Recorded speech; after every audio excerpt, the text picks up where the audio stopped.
राधे राधे, प्रणाम। मैं पूनम अपने YouTube चैनल पूनम सरिता संगीत में आप सबका तहे दिल से स्वागत करती हूं और आप सबके लिए ईश्वर से मंगल कामना करती हूं। आज हम लोग बहुत ही सुंदर बेटा विवाह गीत लेके आए हैं। जब दुल्हा को नहवाया जाता है उस समय ये गीत गाया जाता है। आप लोग सुनिए और पसंद आए तो वीडियो को लाइक करिएगा और शेयर करिएगा। चैनल पे नए हैं तो सब्सक्राइब करिएगा और आप लोग सुनिए, सीखिए और अपने यहाँ अपने भाई भतीजे की शादी में गाइएगा ज़रूर।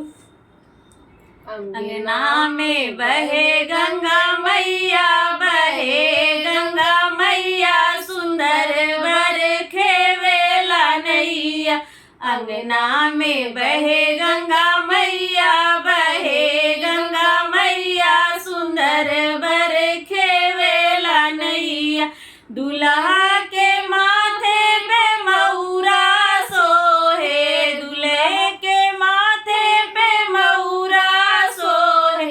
सेहरा संवार बहनोइया, संवार बहनोइया, सुंदर बर खेवेला नैया। सेहरा संवार बहनोइया, संवार बहनोइया, सुंदर बर खेवेला नैया। अंगना में बहे गंगा मैया, बहे गंगा मैया, सुंदर बर खेवेला नैया। अंगना में बहे गंगा मैया, बहे गंगा मैया, सुंदर बर खेवेला नैया। दुल्हा के अंगों पे कोटिया सोहे, दुल्हा के अंगों पे कोटिया सोहे। टाई सवार बहनोइया, सवार बहनोइया, सुंदर बर खेवेला नैया। टैया सवार बहनोइया, सवार बहनोइया, सुंदर बर खेवेला नैया। अंगना में बहे गंगा मैया, बहे गंगा मैया, सुंदर बर खेवेला नैया। अंगना में बहे गंगा मैया, बहे गंगा मैया, सुंदर बर खेवेला नैया। दुल्हा के गले में सिकड़ी सोहे, दुल्हा के गले में सिकड़ी सोहे। अंगूठी पहनावे बहनोइया, पहनावे बहनोइया, सुंदर बर खेवेला नैया।